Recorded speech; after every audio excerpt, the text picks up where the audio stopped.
ജപ്പാനുമായി സഹകരണം ഇന്ത്യ തുടരും. ഭീകരവാദത്തെ തുരത്തുക പ്രധാന ലക്ഷ്യം. പല മേഖലകളിലും ഒരുമിച്ച് നിൽക്കും. സമഗ്രമായ വാർത്തകളുമായി ടോപ്പ് 10 ആരംഭിക്കുന്നു. ആദ്യം നോക്കാം ഇന്നത്തെ 10 പ്രധാനപ്പെട്ട വാർത്തകൾ.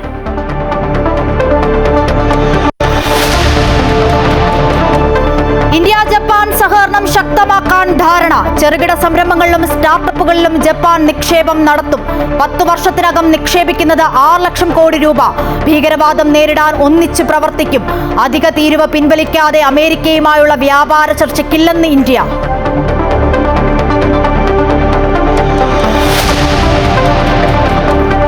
ചരിത്രത്തിലെ ഏറ്റവും താഴ്ന്ന നിരക്കിൽ രൂപ.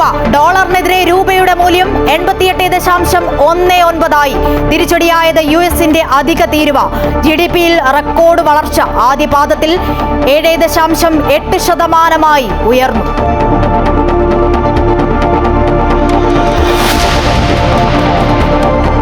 GST സ്ലാബ് മാറ്റം സംസ്ഥാനങ്ങൾക്ക് വലിയ നഷ്ടം വരുത്തുമെന്ന് ധനമന്ത്രി KN ബാലഗോപാൽ. സ്ലാബ് മാറ്റം സാധാരണക്കാർക്ക് ഗുണകരമാകുമെന്ന് ഉറപ്പാക്കണം. അടുത്ത 5 വർഷത്തേക്ക് നഷ്ടപരിഹാരം വേണമെന്നും ആവശ്യം. GST കൗൺസിലിന് മുന്നോടിയായി യോഗം ചേർന്ന് 8 BJP ഇതര സംസ്ഥാന ധനമന്ത്രിമാർ.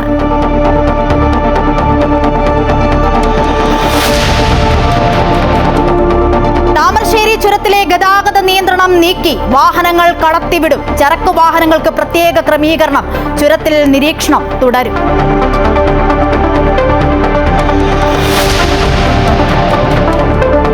പാലമില്ലാത്തതിനാൽ ദുരിതത്തിലായി കോഴിക്കോട് പുതിയ പാലം നിവാസികൾ. നിർമ്മാണം തുടങ്ങി 3 വർഷം കഴിഞ്ഞിട്ടും പാലം പണി പൂർത്തിയായില്ല. താൽക്കാലിക പാലം ഗതാഗത യോഗ്യമല്ല. പ്രതിഷേധവുമായി പ്രദേശവാസികൾ. Top 10 special.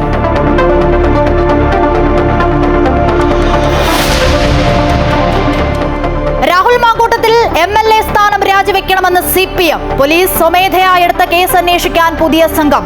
DYSP ഷാജിക്ക് അന്വേഷണ ചുമതല. പാലക്കാട് A ഗ്രൂപ്പ് യോഗം ചേർന്നെന്ന വാർത്ത നിഷേധിച്ച് ഷാഫി പറമ്പിൽ.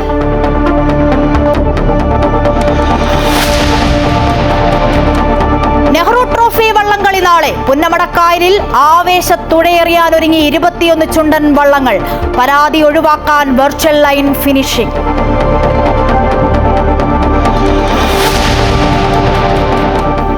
ലോക ബാഡ്മിന്റൺ ടൂർണമെന്റിൽ നിന്നും PV സിന്ധു പുറത്ത്. ക്വാർട്ടറിൽ ഇന്തോനേഷ്യൻ താരത്തോട് തോറ്റു.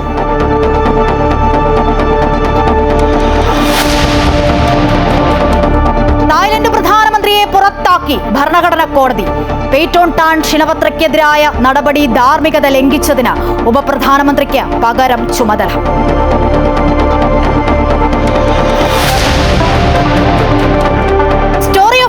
ഓണമായി ആഘോഷത്തിമിർപ്പിൽ പകൽ വീട്.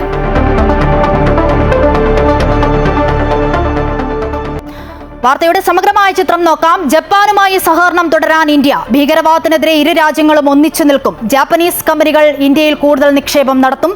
10 വർഷത്തിനുള്ളിൽ 6 ലക്ഷം കോടി രൂപയുടെ നിക്ഷേപം നടത്തും. സാമ്പത്തിക രംഗത്തെ ഇന്ത്യയുടെ മുന്നേറ്റത്തെ ലോകം ഉറ്റുനോക്കുകയാണെന്ന് പ്രധാനമന്ത്രി നരേന്ദ്രമോദി പറഞ്ഞു.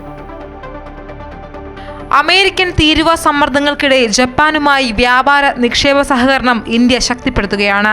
ചെറുകിട സംരംഭങ്ങളിലും സ്റ്റാർട്ടപ്പുകളിലും ജപ്പാൻ കൂടുതൽ നിക്ഷേപം നടത്തും. ആഗോള സമാധാനത്തിനും സുസ്ഥിരതയ്ക്കും ഇന്ത്യയും ജപ്പാനും തമ്മിലുള്ള സഹകരണം നിർണായകമാണെന്ന് പ്രധാനമന്ത്രി നരേന്ദ്രമോദി പറഞ്ഞു. ഒരു സുവർണ അധ്യായത്തിന് തുടക്കമാകുന്നുവെന്നും ആഗോള പങ്കാളിത്തത്തിന് അടിത്തറയിട്ടെന്നും ജാപ്പനീസ് പ്രധാനമന്ത്രി ഷിഗേരു ഇഷിബയുമായുള്ള കൂടിക്കാഴ്ചയ്ക്ക് ശേഷം മോദി വ്യക്തമാക്കി. വ്യാപാരം, നിക്ഷേപം, സാങ്കേതിക വിദ്യകൾ തുടങ്ങിയ മേഖലകളിൽ ഉഭയകക്ഷി ബന്ധം കൂടുതൽ വികസിപ്പിക്കുക എന്ന ലക്ഷ്യത്തോടെയായിരുന്നു മോദിയുടെ കൂടിക്കാഴ്ച.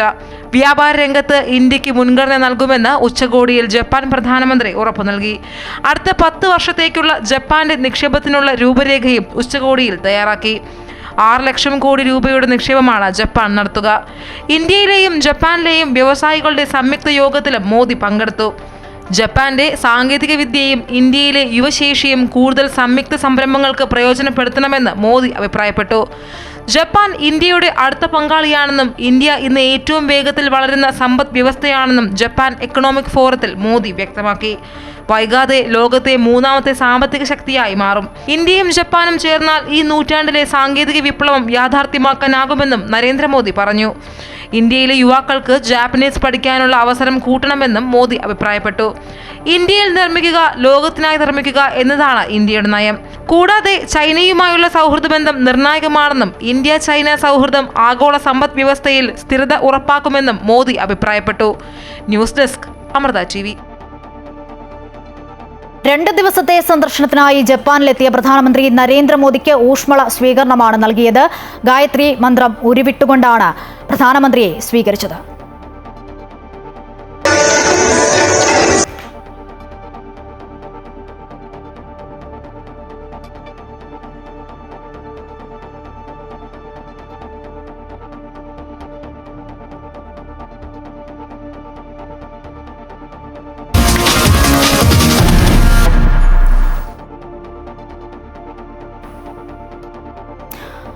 അധിക തീരുവ പിൻവലിച്ചാൽ മാത്രം അമേരിക്കയുമായി വ്യാപാര കരാർ ചർച്ചകൾ തുടരാമെന്ന നിലപാടിലാണ് ഇന്ത്യ. നിലവിലെ അധിക തീരുവകൾ നിലനിൽക്കെ കരാർ ഉണ്ടാക്കിയാൽ പോലും കാര്യമായ ഗുണം ചെയ്യില്ലെന്നാണ് ധനമന്ത്രാലയത്തിന്റെ വിലയിരുത്തൽ. എന്നാൽ ഉഭയകക്ഷി വ്യാപാര കരാറിനെക്കുറിച്ച് അമേരിക്കയുമായി ചർച്ച നടത്തുകയാണെന്ന് പീയൂഷ് ഗോയൽ പറഞ്ഞു. അമേരിക്കയുടെ 50% താരിഫ് ഇന്ത്യയുടെ സമ്പദ് വ്യവസ്ഥയെ കാര്യമായി ബാധിക്കില്ലെന്നും അദ്ദേഹം കൂട്ടിച്ചേർത്തു. ഒരു രാജ്യം നല്ല കരാർ ആഗ്രഹിക്കുന്നുവെങ്കിൽ അതിന് തയ്യാറാണ്. എന്നാൽ ആരെങ്കിലും വിവേചനം കാണിച്ചാൽ ഒരിക്കലും വഴങ്ങില്ലെന്നും അദ്ദേഹം വ്യക്തമാക്കി. ടെക്സ്റ്റൈൽ മേഖലയിലെ തിരിച്ചടി മറികടക്കാൻ പരുത്തി ഇറക്കുമതിക്കുള്ള തീരുവ ഇളവ് ഡിസംബർ 30 വരെ നീട്ടിയിട്ടുണ്ട്. അമേരിക്കയ്ക്ക് പകരമായി മറ്റു വിപണികൾ കണ്ടെത്താനുള്ള ശ്രമത്തിലാണ് ഇന്ത്യ.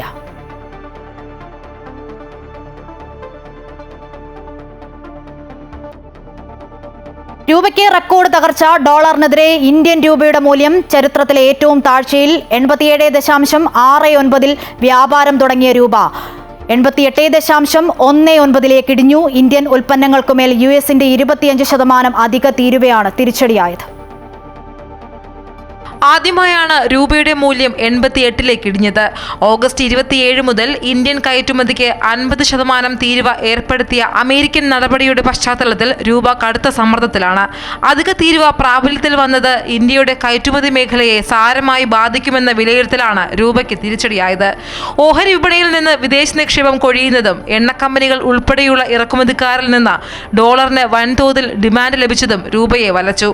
അതേസമയം വിദേശ നാണയ ശേഖരത്തിൽ നിന്ന് വൻതോതിൽ ഡോളർ വിൽപ്പന നടത്തി റിസർവ് ബാങ്ക് നടത്തിയ ഇടപെടലാണ് രൂപയുടെ വലിയ ഇടിവിനെ തടഞ്ഞത്. ചൈനീസ് കറൻസിയായ യുവാനെതിരെയും രൂപയുടെ മൂല്യം എക്കാലത്തെയും താഴ്ന്ന നിലയിലേക്ക് ഇടിഞ്ഞു. GCC കറൻസികളായ UAE ദിർഹം, സൗദി റിയാൽ, ഖത്തർ റിയാൽ തുടങ്ങിയവയുടെ മൂല്യവും രൂപയ്ക്കെതിരെ ഉയർന്നു. രൂപയുടെ ഇടിവ് ഇറക്കുമതിക്ക് തിരിച്ചടിയാകും. ക്രൂഡ് ഓയിൽ, സ്വർണം, ഇലക്ട്രോണിക്സ്, അസംസ്കൃത വസ്തുക്കൾ തുടങ്ങി ഇന്ത്യയുടെ ഇറക്കുമതിയെ ആശ്രയിക്കുന്ന വസ്തുക്കൾക്ക് ഇനി കൂടുതൽ പണം നൽകേണ്ടി വരും. അതേസമയം പ്രവാസികൾക്ക് രൂപയുടെ തളർച്ച നേട്ടമാണ്. നാട്ടിലേക്ക് കൂടുതൽ പണം അയക്കാനാകുമെന്നതാണ് അനുകൂല ഘടകം. News desk Amrita TV.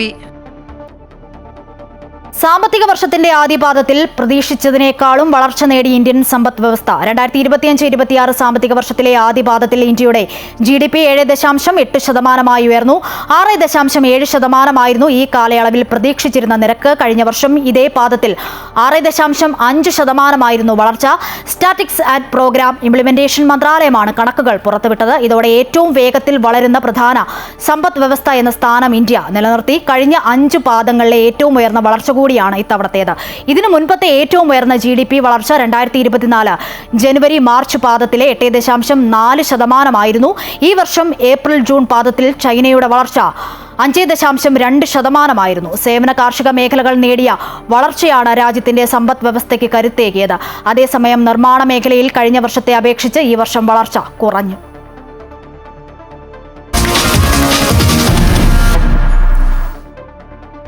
GST slab മാറ്റം വഴി സംസ്ഥാനങ്ങൾക്ക് ഭീമമായ നഷ്ടം വരുമെന്ന് ധനമന്ത്രി KN ബാലഗോപാൽ. നികുതി ഇളവിന്റെ ഗുണം ഉപഭോക്താവിന് ലഭിക്കുമെന്ന് ഉറപ്പിക്കണമെന്ന് BJP ഇതര സംസ്ഥാനങ്ങളിലെ ധനമന്ത്രിമാർ സംയുക്ത പ്രസ്താവനയിൽ വ്യക്തമാക്കി. GST കൗൺസിലിന് മുന്നോടിയായി ചേർന്ന ധനമന്ത്രിമാരുടെ യോഗത്തിന്റേതാണ് തീരുമാനം.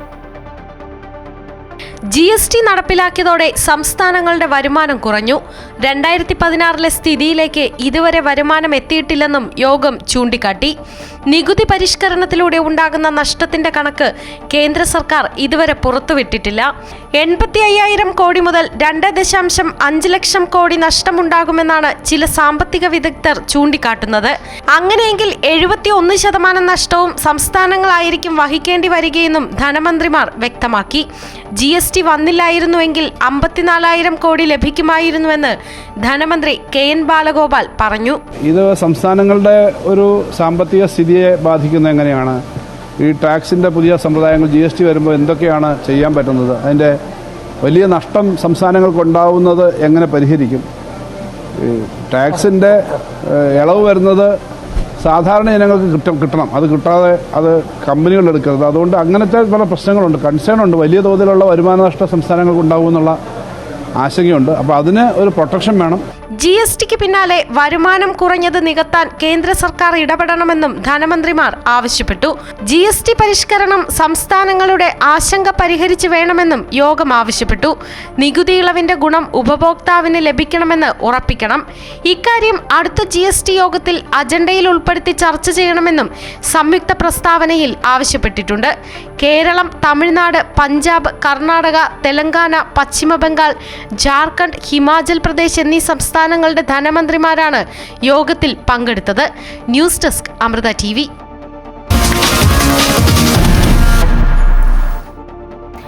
മണ്ണിടിച്ചിലുണ്ടായ താമരശ്ശേരി ചുരത്തിൽ ഗതാഗത നിയന്ത്രണം നീക്കി. അതേസമയം മൾട്ടി ആക്സിൽ വാഹനങ്ങൾക്കുള്ള നിരോധനം തുടരും. മറ്റു വാഹനങ്ങൾ നിയന്ത്രണ വിധേയമായി കടത്തിവിടാനും കോഴിക്കോട് ജില്ലാ കളക്ടറുടെ അധ്യക്ഷതയിൽ ചേർന്ന യോഗത്തിൽ തീരുമാനിച്ചു. മണ്ണിടിച്ചിലുണ്ടായ താമരശ്ശേരി ചുരം റോഡ് വഴി മൾട്ടി ആക്സിൽ വാഹനങ്ങൾ ഒഴികെ KSRTC ഉൾപ്പെടെയുള്ള മറ്റ് വാഹനങ്ങൾ നിയന്ത്രണ വിധേയമായി കടത്തിവിടാനാണ് തീരുമാനിച്ചത്. പോലീസിന്റെ നിയന്ത്രണത്തോടെ ഇരുഭാഗത്തു നിന്നും വരുന്ന വാഹനങ്ങൾ കൃത്യമായ സമയം ഇടവിട്ട് കടത്തിവിടും. ഈ പാത വഴി മൾട്ടി ആക്സിൽ വാഹനങ്ങൾക്കുള്ള നിരോധനം തുടരാൻ സ്ഥിതിഗതികൾ വിലയിരുത്താനായി ജില്ലാ കളക്ടറുടെ അധ്യക്ഷതയിൽ ഓൺലൈനായി ചേർന്ന യോഗം തീരുമാനിക്കുകയായിരുന്നു. വരും ദിവസങ്ങളിൽ ശക്തമായ മഴ മുന്നറിയിപ്പ് നിലനിൽക്കുന്നില്ല. എന്നാൽ മഴ ശക്തമാകുന്ന സാഹചര്യത്തിൽ വാഹനങ്ങൾക്ക് നിയന്ത്രണം ഏർപ്പെടുത്തുമെന്നും ജില്ലാ കളക്ടർ അറിയിച്ചു. റോഡിന് മുകളിലായി പാറയുടെ സ്ഥിതി പരിശോധിക്കാനായി GPR സംവിധാനം ഉപയോഗപ്പെടുത്തും. ഇതിനായി Kozhikode national institute of technology civil engineering വിഭാഗവുമായി ബന്ധപ്പെട്ട് നടപടി കൈക്കൊള്ളാൻ ബന്ധപ്പെട്ട ഉദ്യോഗസ്ഥർക്ക് ജില്ലാ കളക്ടർ നിർദ്ദേശം നൽകിയിട്ടുണ്ട്. പാറയുടെ ഡ്രോൺ പടങ്ങൾ ഉൾപ്പെടെയെടുത്ത് സ്ഥിതിഗതികൾ വിലയിരുത്താനും തീരുമാനിച്ചു. ചുരം വ്യൂ പോയിന്റിൽ വിനോദസഞ്ചാരികൾക്ക് വിലക്കേർപ്പെടുത്തും. ഇവിടെ വാഹനം നിർത്തി സമയം ചിലവിടുന്നത് നിരോധിക്കും. സ്ഥിതിഗതികൾ പൂർവ്വസ്ഥിതിയിലാകുന്നതുവരെ അഗ്നിരക്ഷാസേനയുടെ ഒരു യൂണിറ്റ് ചുരത്തിൽ വിന്യസിക്കും. സ്ഥലത്ത് ആവശ്യമായ വെളിച്ചത്തിനുള്ള ക്രമീകരണങ്ങൾ തുടരാനും യോഗത്തിൽ തീരുമാനിച്ചു. റൂറൽ SP KE ബൈജു, ദുരന്ത നിവാരണ ഡെപ്യൂട്ടി കലക്ടർ രേഖ, ജിയോളജിസ്റ്റ് ഡോക്ടർ മഞ്ജു തുടങ്ങിയവർ യോഗത്തിൽ പങ്കെടുത്തു. അമൃത ന്യൂസ്, കോഴിക്കോട്.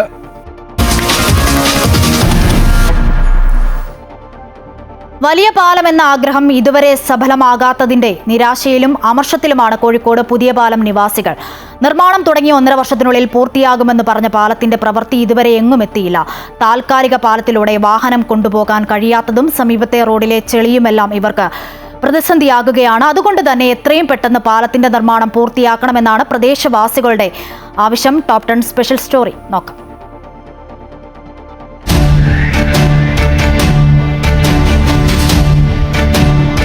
ഇരുചക്ര വാഹനയാത്ര പോലും ദുർഘടമായ പുതിയ പാലത്ത് നിലവിലെ പാലത്തിനു പകരം വലിയ പാലം നിർമ്മിക്കാൻ അനുമതി ലഭിച്ചത് 2022-ലാണ്. 2022 ജൂലൈയിൽ പ്രവൃത്തി ഉദ്ഘാടനം ചെയ്ത പൊതുമരാമത്ത് മന്ത്രി PA മുഹമ്മദ് റിയാസ് പാലം 1.5 വർഷം കൊണ്ട് പൂർത്തിയാകുമെന്ന് ഉറപ്പും നൽകി. എന്നാൽ വർഷം 3ആയിട്ടും പ്രവൃത്തി എങ്ങും എത്താത്തതാണ് പ്രദേശവാസികൾക്ക് പ്രതിസന്ധിയാകുന്നത്. ഒരു മഴ പെയ്താൽ പാലത്തിന്റെ സമീപത്തെ റോഡിലൂടെ നടക്കാൻ പോലും കഴിയാത്ത അവസ്ഥയാണെന്ന് പ്രദേശവാസികൾ പറയുന്നു. പ്രദേശവാസികൾ വളരെയധികം പ്രശ്നത്തിലാണ്. വെച്ചാൽ മുന്നോട്ട് പോകണമെങ്കിൽ ചെളി ചവിട്ടാണ്ട് പോകാൻ പറ്റുന്നില്ല. അതിൽ പണി നടക്കുന്ന ഒരു ഭാഗത്ത് പണി നടക്കുന്നുണ്ട്, വളരെ സ്ലോയിലാണ് നടക്കുന്നത്. ഓണത്തിന് തുറന്നു തരാമെന്നാണ് പറഞ്ഞത്. പക്ഷേ ഇതുവരെ ഓണത്തിന് തുറക്കാൻ ഇനി കുറഞ്ഞ ദിവസമേ ഉള്ളൂ. അതിൻ്റെ സെൻറ്ററിൽ പോലും പണികൾ കഴിഞ്ഞിട്ടില്ല എന്നതാണ്.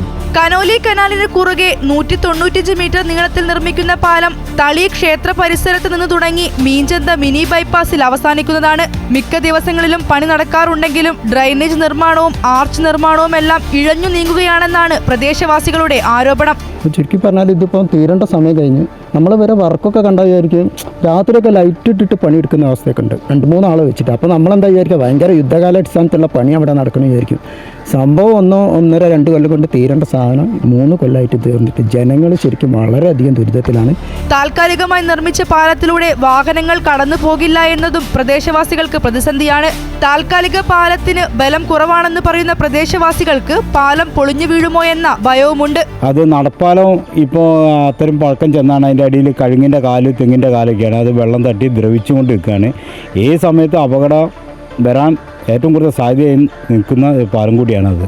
2 വർഷം കൊണ്ട് പൂർത്തിയാകുമെന്ന് പറഞ്ഞ പാലത്തിന്റെ പ്രവൃത്തി 3 വർഷമായിട്ടും എങ്ങും എത്താത്തതിന്റെ അമർഷത്തിലാണ് പ്രദേശവാസികൾ. പ്രതിഷേധവുമായി പ്രതിപക്ഷ പാർട്ടികളും രംഗത്തുണ്ട്. എത്രയും പെട്ടെന്ന് പാലത്തിന്റെ പ്രവൃത്തി പൂർത്തിയാക്കിയില്ലെങ്കിൽ പ്രതിഷേധം ശക്തമാക്കാനാണ് ഇവരുടെ തീരുമാനം. ക്യാമറാമാൻ മനോജ് പേരാമ്പ്രയ്ക്കൊപ്പം വർഷ ഗിരീഷ്, അമൃത ന്യൂസ്, കോഴിക്കോട്. ഇനി വിഷയവുമായി ബന്ധപ്പെട്ട പ്രതികരണങ്ങൾ നോക്കാം. 2 വർഷം കൊണ്ട് ഈ പദ്ധതി പൂർത്തീകരിച്ച് ജനങ്ങൾക്ക് ഇത് ഉപയോഗിക്കാനുള്ള സാഹചര്യം ഉണ്ടാകും എന്നുള്ളതാണ്. പാലത്തിൻ്റെ പ്രവൃത്തി തന്നെ ഏകദേശം അവർ പറയുന്നത് 60% പൂർത്തീകരിച്ചു എന്നുള്ളതാണ്. 40% അത് തന്നെ ബാലൻസ്. കഴിഞ്ഞ 3 വർഷമായിട്ട് ജനങ്ങൾ വളരെ ദുരിതത്തിലാണ്. ഒരു മഴ പെയ്താൽ നമുക്കറിയാം ഈ പ്രദേശത്തൂടെ ഒരാൾക്ക് പോലും പോകാൻ സാധിക്കില്ല, നടന്നു പോകാൻ പോലും സാധിക്കില്ല. അത്തരത്തിൽ ദുരിതത്തിലാണ്. എനിക്ക് പറയാനുള്ളത് ഈ വിഷയത്തിൽ അടിയന്തരമായി ഗവൺമെൻറ് അവരുടെ നിലപാട് വ്യക്തമാക്കണം. 2-3 പണിക്കാരെ വെച്ചുകൊണ്ട് ഉരുട്ടി ഈ പ്രവർത്തനം നിർത്തുകയാണ്. ചെറിയ കരാറുകൾ ആൾക്കാർക്ക് ഇത് സബ്ബായി കൊടുത്ത് അവരുടെ പണം കൊണ്ട് മാത്രമാണ് ഈ പ്രവൃത്തി നടക്കുന്നത്. യഥാർത്ഥത്തിൽ ഇതാണ് ഇതിൻ്റെ ഏറ്റവും വലിയ പ്രശ്നം. ഇതിനകത്ത് ജനങ്ങൾക്ക് വലിയ എതിർപ്പുണ്ട്, പരാതിയുണ്ട്, വലിയ തോതിൽ ജനങ്ങൾ ബുദ്ധിമുട്ട് അനുഭവിക്കുന്നു. അതുകൊണ്ട് തന്നെ ശക്തമായ പ്രതിഷേധങ്ങൾ അവിടെ എല്ലാ രാഷ്ട്രീയ CPM ഒഴികെ മറ്റെല്ലാ രാഷ്ട്രീയ പാർട്ടികളും ഇവിടെ പല പ്രതിഷേധ പരിപാടികളും സംഘടിപ്പിച്ചു. BJP 2-3 പ്രതിഷേധ പരിപാടികൾ സംഘടിപ്പിച്ചു. അപ്പോൾ തുടർ പ്രക്ഷോഭങ്ങൾക്ക് ഞങ്ങൾ നേതൃത്വം കൊടുക്കാൻ തീരുമാനിച്ചിരിക്കുകയാണ്. വിവരങ്ങൾ വർഷ ഗിരീഷ് കോഴിക്കോട് നിന്ന് നൽകും. വർഷ, ഈ പ്രതികരണങ്ങളൊക്കെ കണ്ടു. 1.5 വർഷത്തിനുള്ളിൽ പൂർത്തിയാകുമെന്ന് പറഞ്ഞ പാലം ഇതുവരെ നിർമ്മിക്കാനായില്ല എന്നത് ശ്രദ്ധേയമാണ്. വാഗ്ദാനം മാത്രം ബാക്കിയാകുന്നു. വർഷ, കരാർ ഏറ്റെടുത്ത കമ്പനിക്ക് പാലത്തിന്റെ പ്രവൃത്തി എത്രയും പെട്ടെന്ന് പൂർത്തിയാക്കണമെന്നുള്ള യാതൊരു ബോധവും ഇല്ല എന്നുള്ളതാണ് പ്രദേശവാസികളുടെ ഏറ്റവും പ്രധാനപ്പെട്ട ആരോപണം. ദിവസവും പ്രവൃത്തി നടക്കുന്നുണ്ടെങ്കിലും പാലം നിർമ്മാണം പൂർത്തിയാകുന്നില്ല എന്നാണ് ഇവർ പറയുന്നത്. അതുകൊണ്ട് തന്നെ വലിയ ബുദ്ധിമുട്ടാണ് പ്രദേശവാസികൾ അനുഭവിക്കുന്നത്. 2022 1.5 വർഷം കൊണ്ട് പൂർത്തിയാകുമെന്ന് പറഞ്ഞിരുന്ന പാലത്തിന്റെ പ്രവൃത്തി ഇപ്പോൾ 3 വർഷമായിട്ടും ഇഴഞ്ഞു നീങ്ങുന്ന ഒരു അവസ്ഥയാണ് നിലവിലുള്ളത്. ഇതുമായി ബന്ധപ്പെട്ടുള്ള ചോദ്യങ്ങൾക്കൊന്നും ബന്ധപ്പെട്ടവർ വ്യക്തമായ മറുപടി നൽകുന്നില്ല. ഇന്ന് തുറക്കും നാളെ തുറക്കും എന്നുള്ളതല്ലാതെ യാതൊരു വ്യക്തമായ മറുപടിയും നൽകുന്നില്ല എന്നും പ്രദേശവാസികൾ പറയുന്നു. താൽക്കാലികമായ പാലത്തിലൂടെയാണ് ഇപ്പോൾ ഇവർ സഞ്ചരിക്കുന്നത്. അതിലൂടെ വാഹനങ്ങളൊന്നും കടന്നു പോകില്ല. നടന്നു പോകാൻ പോലും ഭയമാണ് എന്നാണ് പ്രദേശവാസികൾ പറയുന്നത്. കാരണം ഒരു അപകട സാധ്യതയുള്ള താൽക്കാലിക പാലമാണ് നിലവിലുള്ളത്. അതോടൊപ്പം തന്നെ മറ്റ് സമീപ റോഡുകളിലൂടെ പാലം പ്രവർത്തി നടക്കുന്നതിനാൽ സമീപ റോഡുകളിലൂടെ മഴ പെയ്താൽ ചെളി കാരണം നടന്നു പോകാൻ കഴിയാത്ത അവസ്ഥയും പ്രദേശവാസികൾക്കുണ്ട്. അങ്ങനെ ആകെ ഈ പാലം കാരണം ഒരു ദുരിതത്തിലാണ് പ്രദേശവാസികൾ ഉള്ളത്. പുതിയ പാലത്ത് ഒരു വലിയ പാലം വരിക എന്നുള്ളത് ഇവരുടെ ഏറെ നാളായുള്ള ആഗ്രഹമാണ്. അത് സഫലമാകാൻ പോകുന്നു എന്നറിഞ്ഞപ്പോൾ അവർ വളരെയധികം സന്തോഷപ്പെട്ടിരുന്നു. എന്നാൽ ഇപ്പോൾ അവർക്ക് വലിയ ദുരിതമാണ്. എത്രയും പെട്ടെന്ന് ഈ പാലത്തിന്റെ പ്രവൃത്തി പൂർത്തിയാക്കി തരണമെന്നാണ് ഇവരുടെ ആവശ്യം. അതേപോലെ തന്നെ ഈ പ്രതിപക്ഷ പാർട്ടികളും ഈ ഒരു ആവശ്യവുമായി പ്രതിഷേധവുമായി രംഗത്തുണ്ട്. എന്തായാലും പാലത്തിന്റെ പ്രവൃത്തി പൂർത്തിയാക്കിയില്ലെങ്കിൽ വരും ദിവസങ്ങളിലും പ്രതിഷേധം ശക്തമാക്കാനാണ് പ്രതിപക്ഷ പാർട്ടികളുടെയും ജനങ്ങളുടെയും തീരുമാനം. പാലം എന്നുള്ളത് മാറി സ്ഥിരമായൊരു പാലം വരണമെന്ന് തന്നെയാണ് പ്രദേശവാസികൾ ആവശ്യപ്പെടുന്നത് എന്നുള്ളതാണ്. വിവരങ്ങളാണ് വർഷ ഗിരീഷ് നൽകിയത്.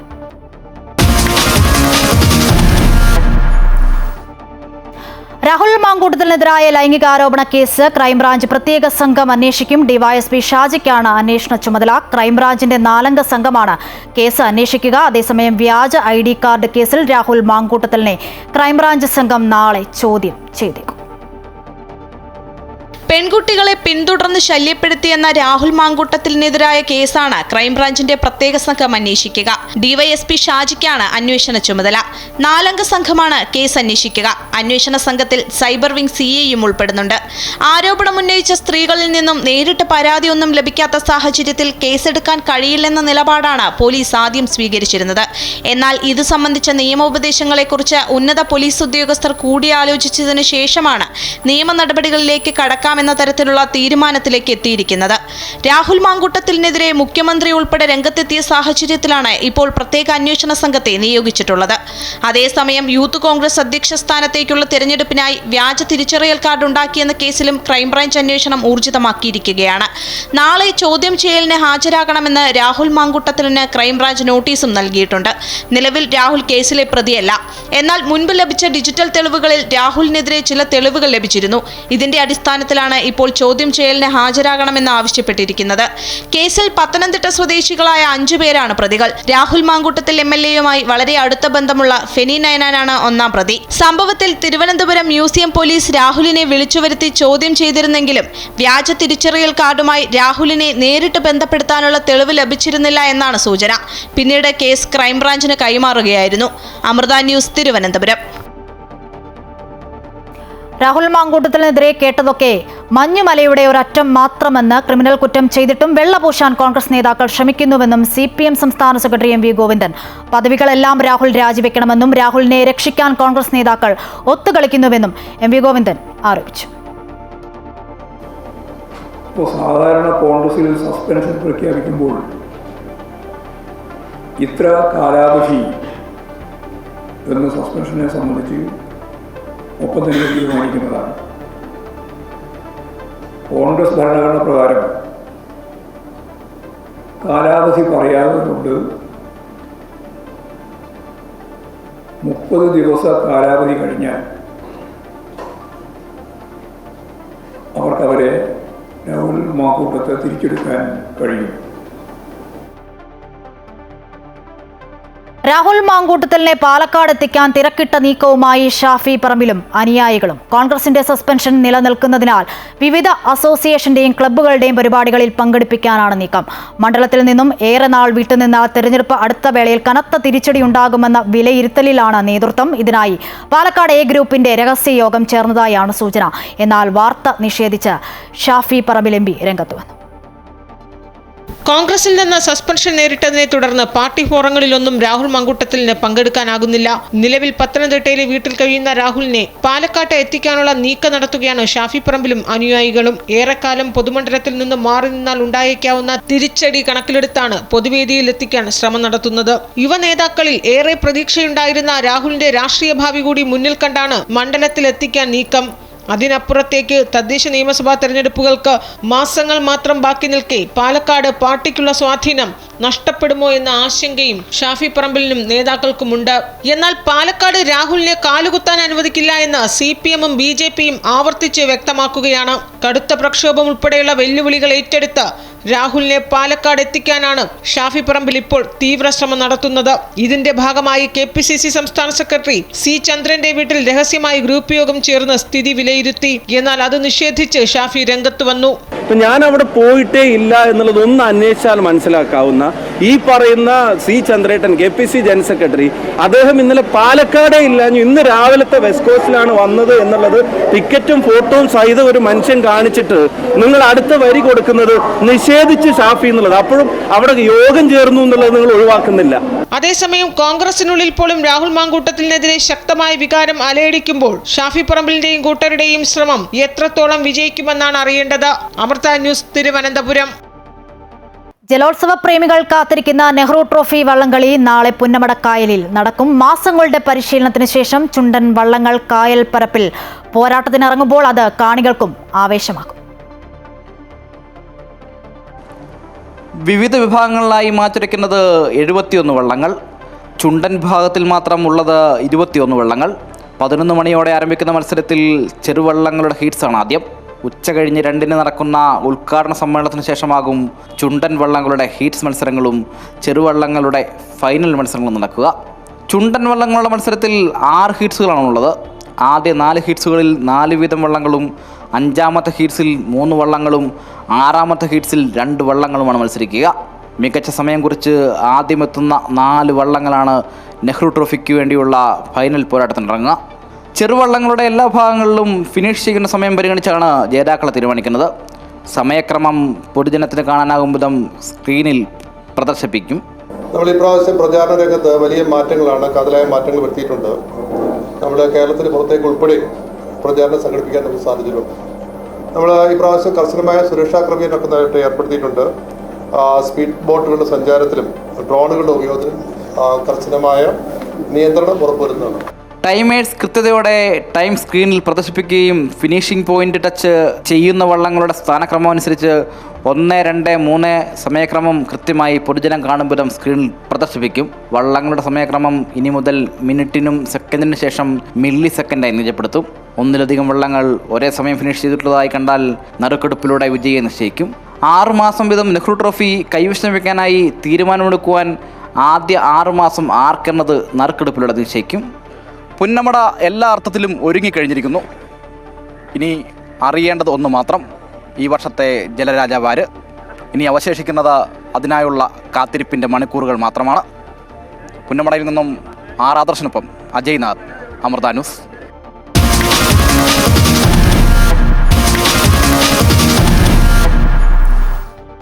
കായിക വാർത്തകൾ നോക്കാം. ലോക ബാഡ്മിന്റൺ ടൂർണമെന്റിൽ നിന്നും PV സിന്ധു പുറത്ത്. ക്വാർട്ടറിൽ ഇന്തോനേഷ്യൻ താരം പുത്രി കുസുമവർദ്ധിനിയോടാണ് സിന്ധു പരാജയപ്പെട്ടത്. 1 മണിക്കൂർ നീണ്ടു നിന്ന 3 സെറ്റ് പോരാട്ടത്തിൽ രണ്ടാമത്തെ സെറ്റ് മാത്രമാണ് സിന്ധുവിനെ ജയിക്കാനായത്. സ്കോർ 14-21, 21-13, 16-21. കേരള ക്രിക്കറ്റ് ലീഗിൽ തൃശൂർ ടൈറ്റൻസിനെ തോൽപ്പിച്ച് കൊല്ലം സെയിലേഴ്സ്. 3 വിക്കറ്റിനായിരുന്നു കൊല്ലത്തിന്റെ വിജയം. മഴയെ തുടർന്ന് 13 ഓവർ വീതമാക്കി ചുരുക്കിയ മത്സരത്തിൽ ആദ്യം ബാറ്റ് ചെയ്ത തൃശൂർ ടൈറ്റൻസ് 4 വിക്കറ്റ് നഷ്ടത്തിൽ 138 റൺസ് എടുത്തു. മറുപടി ബാറ്റിംഗിനിറങ്ങിയ കൊല്ലം 5 പന്തുകൾ ബാക്കി നിൽക്കെ ലക്ഷ്യത്തിലെത്തി. മികച്ചൊരു ഇന്നിംഗ്സിലൂടെ കൊല്ലത്തിന് വിജയമൊരുക്കിയ MS അഖിലാണ് പ്ലെയർ ഓഫ് ദി മാച്ച്.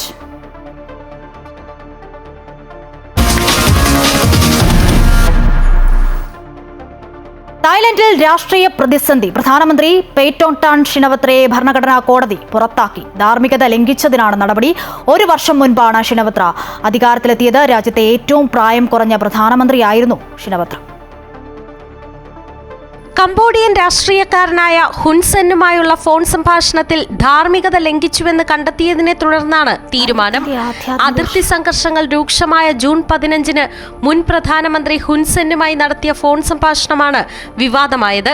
ഒരു കംബോഡിയൻ സൈനികന്റെ മരണത്തിലേക്ക് നയിച്ച അതിർത്തി ഏറ്റുമുട്ടലുകളിൽ സ്വന്തം സൈന്യത്തിന്റെ നടപടികളെ ഷിനവത്ര വിമർശിച്ചിരുന്നു. രാജ്യത്തിന്റെ ദേശീയ താൽപര്യങ്ങളിൽ വിട്ടുവീഴ്ച ചെയ്തുവെന്ന ആരോപണവുമായി പ്രതിപക്ഷം രംഗത്തെത്തുകയും ചെയ്തു. കോടതി വിധിക്ക് ശേഷം പാർലമെന്റ് പുതിയ പ്രധാനമന്ത്രിയെ തെരഞ്ഞെടുക്കുന്നതുവരെ ഹൗസ് സ്പീക്കർ തീരുമാനിക്കുന്ന തീയതിയിൽ ഡെപ്യൂട്ടി പ്രധാനമന്ത്രി ഫുംതം വെച്ചായചായിയും നിലവിലെ മന്ത്രിസഭയും സർക്കാരിനെ താൽക്കാലികമായി നിയന്ത്രിക്കും.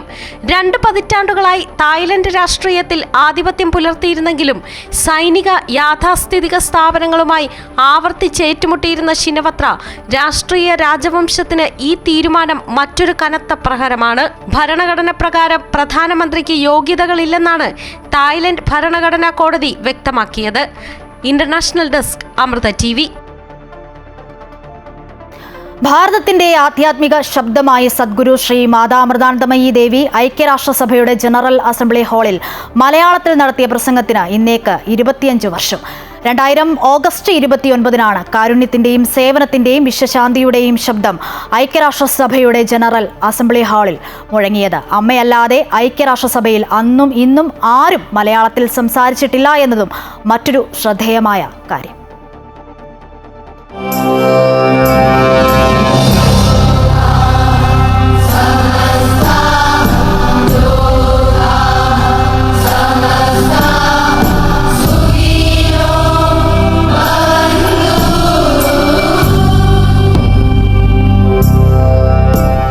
ഐക്യരാഷ്ട്രസഭയുടെ ജനറൽ അസംബ്ലിയിൽ നടന്ന സഹസ്രാബ്ദ ലോകസമാധാനാത്മീയ ഉച്ചകോടിയിലാണ് അമ്മ മലയാളത്തിൽ സംസാരിച്ചത്. മതങ്ങൾ തമ്മിലുള്ള സൗഹാർദ്ദത്തിന്റെയും ജനങ്ങൾ തമ്മിലുള്ള സഹവർത്തിത്വത്തിന്റെയും ശാന്തിമന്ത്രമാണ് അന്ന് ലോകജനത ശ്രദ്ധാപൂർവം ശ്രവിച്ചത്. ബാഹ്യപരിസ്ഥിതി സംരക്ഷിക്കാൻ നമ്മൾ ബോധവാന്മാരാണ്. ദുഷ്ചിന്തയും ദുഷ്പ്രവൃത്തിയും എത്ര കണ്ട് മനുഷ്യനെയും അന്തരീക്ഷത്തെയും മലിനീകരിക്കും നമ്മൾ മറക്കുന്നു. ഈ വിഷയം മറ്റേത് വിഷയത്തെക്കാളും ഭാരമാണെന്ന് നമ്മൾ ഓരോരുത്തരും ഓർക്കണം. മനുഷ്യൻ്റെ പ്രാഥമിക ആവശ്യം നിറവേറ്റപ്പെടുന്ന കാലം ഉഷ്കൃഷ്ടമായ സംസ്കാരത്തെ കൊള്ളുവാൻ സാധ്യമല്ല. സാധാരണ ഏതെങ്കിലും പട്ടിണി കൊണ്ടോ ദാരിദ്ര്യം കൊണ്ടോ ഏതെങ്കിലും രാജ്യത്തിൽ ജനലക്ഷങ്ങൾ മരിക്കാനിടയായാൽ ലോകരാഷ്ട്രത്തിന് ഒരു അപമാനമാണ്. അതുകൊണ്ട് ധനികരും ദരിദ്രരും തമ്മിലുള്ള അന്തരംഗം കുറയ്ക്കുകയാണ് മറ്റൊരു സുപ്രധാന കാര്യം. പ്രേമമാണ് ജീവിതത്തിൻ്റെ സൗന്ദര്യവും പൂർണ്ണതയും. വ്യക്തി ജീവിതത്തിൽ മാത്രമല്ല രാഷ്ട്രഭരണത്തിൽ കൂടി ഒരു ഉൾക്കാഴ്ച ഉണ്ടാക്കിയെടുക്കണം. അതുപോലെ തന്നെ മുൻകാലങ്ങളിൽ യുദ്ധങ്ങളിലുണ്ടായ മുറിവുണക്കാൻ സൗഹൃദത്തിൻ്റെയും വിശ്വാസത്തിൻ്റെയും പരസ്പര സഹായത്തിൻ്റെയും പുതിയൊരു അന്തരീക്ഷം സൃഷ്ടിക്കണം നമ്മൾ. കഴിഞ്ഞാല മുറിവുകളും തകർന്ന മാനുഷ്യബന്ധങ്ങളെ സ്നേഹനൂലാ തുന്നിച്ചേർത്ത അറിവിലുപരി അവർ ഏകത്വത്തെപ്പറ്റി ബോധം ഉണ്ടാകും. വെറും 3 മിനിറ്റ് മാത്രം നീണ്ട ഒരു പ്രസംഗത്തിന്റെ അഭിസംബോധനയിലൂടെ ഭാരത സംസ്കാരത്തിന്റെ മഹിമ ലോകത്തിന് മനസ്സിലാക്കി കൊടുത്ത സ്വാമി വിവേകാനന്ദനെ പോലെ ലോകത്തിലെ പ്രസിദ്ധരായ വാഗ്മികളെല്ലാം അണിനിരന്ന വേദിയിൽ അമ്മ സംസാരിച്ചപ്പോൾ അമ്മയുടെ ജീവിതത്തിന്റെ സന്ദേശമാണ് അവിടെ മുഴങ്ങിക്കേട്ടത്. ദാരിദ്ര്യ നിർമ്മാർജ്ജനത്തിന്റെ ആവശ്യകതയും പ്രകൃതിയുടെ പരിരക്ഷയും മതങ്ങളുടെ സമത്വവും വിഷയമാക്കി അമ്മ നടത്തിയ പ്രഭാഷണത്തിന്റെ കാതൽ പ്രമേയമായി സമ്മേളനം അംഗീകരിക്കുകയും ചെയ്തു. അസതോമാ സദ്ഗമയ എന്ന മന്ത്രത്തിൽ തുടങ്ങി ലോകത്തിന് മുഴുവൻ സുഖം പകരട്ടെ എന്നർത്ഥം വരുന്ന ലോകാസമസ്ത സുഖിനോ ഭവന്തു എന്ന പ്രാർത്ഥനയോടെയാണ് അമ്മ തന്റെ പ്രഭാഷണം അവസാനിപ്പിച്ചത്. ഭാരതീയ സംസ്കാരത്തിന്റെ സനാതന സ്വരമാണ് അന്ന് ലോകത്തിനു മുമ്പിൽ മുഴങ്ങിയത്. ഇന്നിപ്പോൾ ആ ശുഭദിനത്തിന്റെ രജത ജൂബിലി ആഘോഷിക്കുമ്പോൾ ലോകത്തെ ഏതൊരു മലയാളിക്കും അഭിമാനിക്കാവുന്ന ഒന്നുകൂടിയുണ്ട്. അമ്മയല്ലാതെ ഐക്യരാഷ്ട്രസഭയിൽ അന്നും ഇന്നും ആരും മലയാളത്തിൽ സംസാരിച്ചിട്ടില്ല എന്ന വലിയ വസ്തുത. News desk, Amrita TV.